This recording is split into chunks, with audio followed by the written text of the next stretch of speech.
Hey guys, and welcome back to Mad About Skin. In today's video, we are rating and ranking the 10 best-selling products from The Ordinary. Recently, in a video, I shared with you what I thought are the most overhyped and also underappreciated products from The Ordinary. I said in that video, there's no correlation between how well a product sells and actually how well it will perform in your skincare routine.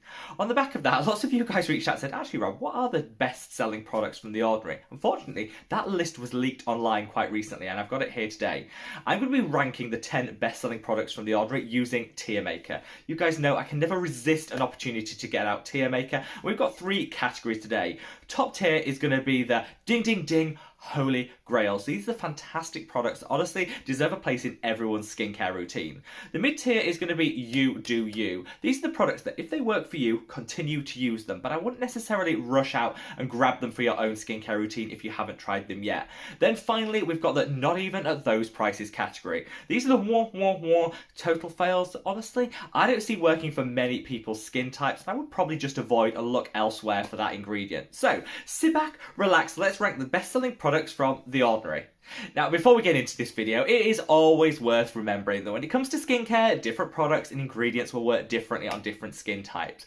All our skin is unique. It's kind of what makes us fabulous as human beings. So remember, what works for me might not work well for you and vice versa. I would love it if you guys would sound off and share in the comment section below your thoughts, feelings and opinions on any of the products mentioned in today's video. Have you tried them? What were your experiences? Let's get that conversation going. If you like and enjoy this style of content, a little bit more chatty and free-flowing, make sure you let me know by reaching down and giving this video a big thumbs up and a like. It's a fantastic way of supporting me in the channel because the more likes a video gets, the more widely YouTube will distribute it on its platform. So from the bottom of my heart, thank you all so much for the love and kindness you show me every single day. But with all that being said, shall we cut the waffle and just delve into ranking some of these bestsellers? And in at number 1, the bestseller by far is this little product, The Ordinary Niacinamide 10% plus Zinc 1% Serum. That is a mouthful to say, but this has been The Ordinary's bestseller for the past years and years and years. Allegedly, according to this leak, one of these serums is sold every 2 seconds globally. If you think of it, that is a lot of niacinamide serum. So The Ordinary claim that this helps balance out the oil levels in the skin, it can bring back a little glow, vibrancy to the complexion, and it can help minimize and improve breakouts. A lot of people do love a fix of niacinamide in their skincare routine, but most of the studies done on the ingredient show that it's at its most efficacious, delivering the best results with minimum side effects at around that 5% concentration. For me, this product is just a little bit too potent and high in concentration, and I think this is why a lot of people experience breakouts, redness and irritation when they reach for this particular product. Also, this does have some base ingredients in here that do tend to foam if you put this on damp skin.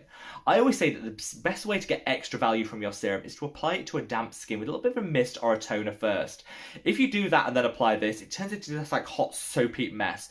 Not a great look. So I think overall, the formulation of this could do with a tweaking. I think the concentration is too high, but I am going to rank it in the you do you category. That's because every time I call it out as being too high potency and probably a little bit difficult to incorporate in your routine, loads of you guys come at me and say, honestly, I wouldn't be without it. It really has helped to minimize my breakouts. It keeps everything matte that little bit longer, and this is like a holy grail for me. So you know what? I think it all comes down to personal preference, and this will definitely work better on an oily skin type than it will with anyone who has a drier skin type that probably should go for a lower concentration of niacinamide.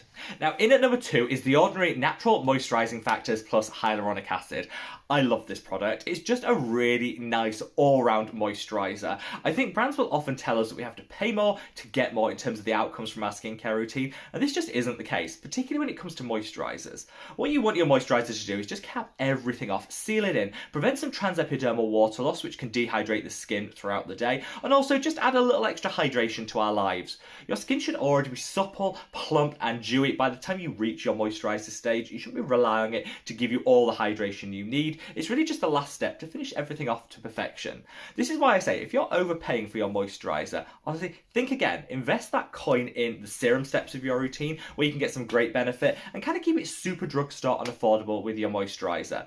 This is where I think The Ordinary Natural Moisturising Factors really comes into its own. It works for every single skin type out there. Even though I'm super oily and acne prone, it didn't break me out, and it doesn't weigh the skin down, feel really heavy, almost like you're wearing a mask all day long. For those reasons, this is definitely going in the ding ding ding holy grail category. I think for anyone that's starting out on a skincare routine, wants to keep it super simple, super affordable, and kind of is a bit lost as to which moisturiser to reach for, The Ordinary Natural Moisturising Factors definitely does everything you need it to at a beautiful drugstore price point, and honestly, I don't think we can argue with that. It's for the same reasons that I'm including the third bestseller, The Ordinary Squalane Cleanser, also in the ding ding ding holy grail category. I just said that when it comes to moisturisers, sometimes simple is absolutely the best, and this same goes when it comes to cleansers.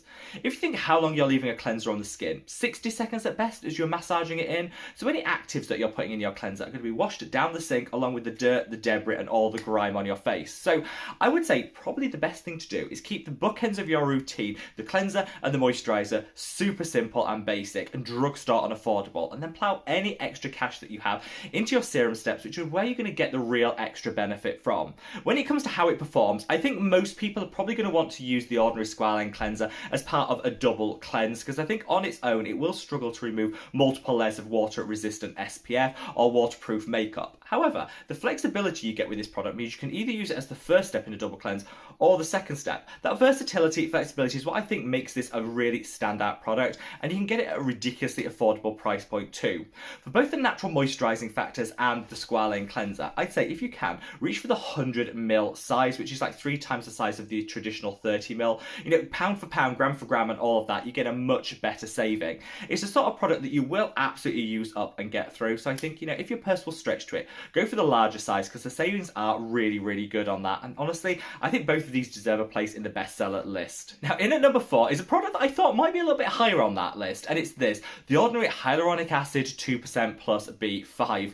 Now, this is a product which, again, has been around for quite some time and seems to be one of those that gets a lot of hype online. Everyone has gone mad for hyaluronic acid in the last couple of years, and honestly, it does have some really great results and benefits for the skin.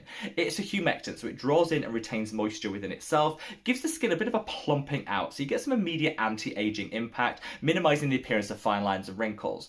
Of course, when we get that initial result, we think, oh, we really like this, so then we pile more and more on the skin, and I think we're all risking overdoing our hyaluronic acid dose in our skincare routine. Too much of a good thing can lead to sensitivity, peeling, and irritation, and actually, if used incorrectly, can dehydrate the skin further. So I think, whilst hyaluronic acid seems to be in absolutely everything in our skincare routine, I always say use it with caution, treat it with respect like you would any other ingredient. The Ordinary Hyaluronic Acid is okay. I don't personally think anyone needs it in their skincare routine, because if you check the ingredients of all your other skincare products, they'll all have hyaluronic acid or sodium hyaluronate in it as standard, so you're really just adding an additional step by reaching for this product. But with the Ordinary, you do get that B5, which is going to calm and soothe the skin, which I think, you know, is a nice added benefit that you don't get in some other more expensive serums. So I'm going to leave it in the category of you do you. If you love your hyaluronic acid fix from the Ordinary, keep using it if it works for you. But I think for most people, you can save a little coin, save a step in your skincare routine, and cut this one out altogether. You really don't need it. Now, in at the midpoint, number 5 in the top 10 bestsellers is The Ordinary Buffet. Now, this is a powerful peptide blend that combines multiple peptides to deliver you some firmness to the skin, anti-aging benefit, and a nice bit of hydration too. I don't actually have this product to share with you today because it's not one that I ever reach for. The reason for that is I actually prefer to combine these two peptides. This is The Ordinary Azuraline and The Ordinary Matrixyl. Both of these are present in the Buffet, but in smaller concentrations. So, for the same price, you can combine these two products, get more peptides for your money. I think better results in terms of anti-aging than you'll ever get from the Ordinary Buffet. Also, the Ordinary Buffet has a relatively high amount of castor oil in there, which isn't problematic for all people, but if you have a sensitive or a particularly oily, acne-prone skin type like I do, this could break you out or exacerbate any redness that you have. So I'd say, if you're reaching for the Buffet, switch it up. Try these two products instead. The cost of them together is the same as the Buffet, and all you have to do, mix a couple of drops of each in the palm of your hand, apply it to the skin, and you'll get some game-changing results that genuinely, I think, deliver a lot more than you'll get from the Buffet alone. I covered how to use these two together in a recent video, which I'll link up there. Definitely one to check out, but I promise you, you will never be disappointed. Now, a product that you will be disappointed with if you ever tried it, and I find it baffling that this is in the top 10 bestsellers list. Coming in number 6 is this product, The Ordinary SPF. hands down one of the worst sunscreens I have ever tried. Not only did it really irritate my skin, which I was going to give it a little bit of a pass on, because you know different skin will react differently to different products, so you need to bear that in mind. But for me, this really irritated me. But also, it was so thick, it was so greasy, it didn't sink into the skin, it left a really visible white cast on my skin tone, so I hate to think what it would do to anyone with a deeper, darker and richer skin tone.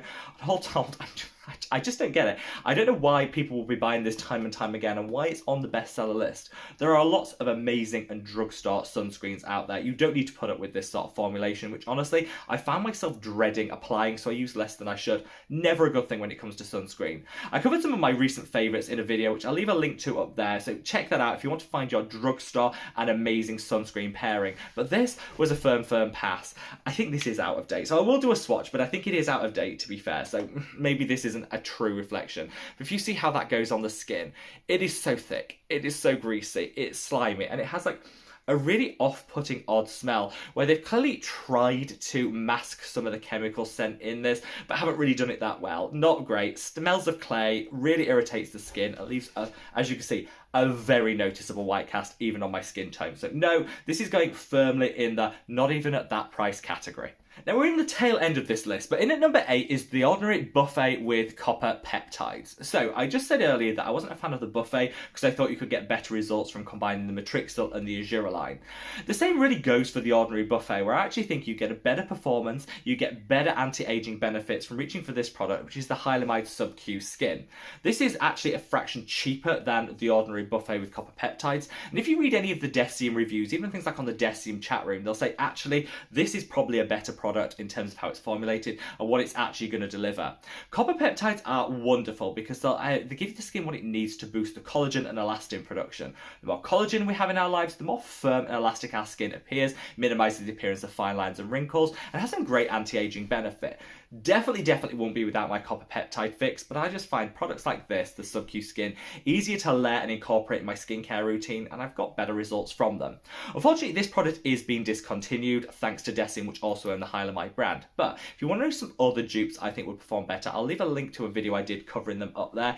Definitely one to check out. For this reason, I'm going to include the Ordinary Buffet with copper peptides as in the you do you category. If you're using it and you're loving it, continue. You know, it's all about working out what's right for your skincare routine. But for me, I just found I got better results elsewhere. Now, in at number 9 comes the Ordinary Glycolic Acid 7% Toning Solution. I think this was one of the first The Ordinary products that really took the world by storm. And I imagine, you know, a couple of years ago, this was a lot higher up in terms of the bestseller list. I think over the past year, we've all taken a bit of a rain check on exfoliating acids and realised we were probably overdoing it. Using too high concentrations, using them too frequently, which actually can give the opposite results to what we're hoping to achieve. Irritated and damaged skin is never healthy skin, and I think sometimes overdoing it led to these consequences. I've definitely pared it back in terms of my exfoliation game. I now reach for lactic acid, which I think is much more gentle, but still gives a really good glow up and helps smooth everything out. Instead of doing it every single day, I now use my exfoliator maybe 3 or 4 times a week, and again, I've just noticed an improvement in the results. Sometimes less can absolutely be more. I think the problem with the glycolic acid toning solution is the Ordinary recommends you can use this every single day. I would never say use a 7% glycolic acid daily. I think this is just too much, even for the most resilient skin type. It's a relatively high concentration too. I am going to be quite forgiving with this, and I'm going to put it in the you do you category, because I think if you've got very resilient skin that is particularly on the oily, acne prone side, this could help at the margins. And a lot of people love this product for the body. Super affordable, you can use this as a body treatment, smooth everything down, great for KP, the old chicken skin on the backs of the arms, and this can work really well. But if you want to keep it glycolic but don't want to reach for such a high concentration, try this product. This is by Primark, which is a ridiculously cheap like clothing store here in the UK, but their skincare is actually quite good. This is their PS Futures Bright 5% glycolic toner. So this takes it down a couple of percent in terms of the concentration. You get the same great results, and it's like a dupe in terms of the packaging, which I absolutely love. This is like £5 here in the UK, so it's a little bit more affordable than the Ordinary too. I just think it's a game changer. If you want to keep it glycolic, this is probably the one that I would recommend. Now, Now, finally, in 10th place, last but not least, we have the ordinary alpha arbutin 2% plus hyaluronic acid. If you notice, just as a side note, most of the ordinary serums are actually formulated with hyaluronic acid in them as well. So earlier when I said you don't need a standalone hyaluronic acid serum, this is why, if you're shopping the ordinary, you're probably getting your hyaluronic acid fix with things like the alpha arbutin. This is a really nice pigment correcting, brightness enhancing skin serum. I used to reach for this product all the time. It was really a holy grail because I was dealing with some post-acne hyperpigmentation and it definitely worked. However, with a bit of trial and error and trying some other ingredients, I've just found some other products that I think deliver a better outcome and faster results when it comes to dealing with acne scarring and hyperpigmentation. Things such as tranexamic acid, azelaic acid have been game-changing for me, and I've kind of phased those in and phased the alpha arbutin out at the same time.